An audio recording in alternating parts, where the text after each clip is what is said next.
What is the difference between over, on, onto, upon, about? These words are prepositions in English, each with its unique meaning and usage. Here's a brief explanation of the differences between over, on, onto, upon, and about. Over indicates a position above or higher than something else, often without direct contact. It can also imply moving across something, covering or extending over something, or being in charge of something. Examples: the bird flew over the house. She put a blanket over the baby. He looked over the fence. On typically indicates that something is in direct contact with, or supported by, a surface. It can also be used to describe an electronic device being in operation or to refer to a specific date or time. Examples: the book is on the table.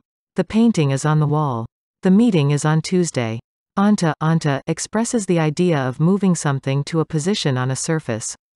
It implies a change of position and is often used to describe the action of placing something. Examples: she put the dishes onto the table. The cat jumped onto the counter. He climbed onto the roof. Upon is a more formal or literary version of on, and is used in similar situations, indicating direct contact with a surface or support. It can also imply an immediacy of action or event. Examples: the vase rests upon the table. She stumbled upon a hidden treasure. Upon hearing the news, he left immediately. About can be used in several ways, including to indicate the subject of something, proximity or location, or an approximate number or time. It can also be used to express the idea of being involved in an action or situation. Examples: the book is about the French Revolution. There are many birds about in the park. She arrived at about 10 o'clock. He is always worrying about something. Do you have anything to add? Certainly. Here are a few more examples and explanations for each preposition to help you understand their usage more thoroughly. Over can also be used to indicate something extending directly upward from a surface or an action that involves crossing a boundary or obstacle. Examples: the tree towers over the house. She jumped over the puddle. He won the game with a score of 20 points over 15.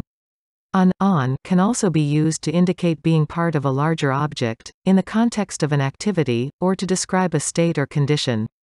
Examples: she put the sticker on her laptop. He is working on a new project. They are on a break right now. Onto can also be used when something moves from one state to another or when an object is added to a collection. Examples: the ice melted onto the floor. He added her name onto the list. Upon can be used to convey a sense of immediacy or dependency, often used in idiomatic expressions. Examples: she left upon my arrival. Success depends upon hard work.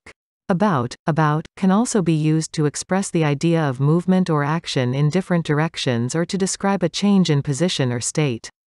Examples: she wandered about the city. The leaves were blowing about. He turned his life about. These additional examples and explanations should provide you with a more comprehensive understanding of the differences and uses of over, on, onto, upon, and about as prepositions in the English language.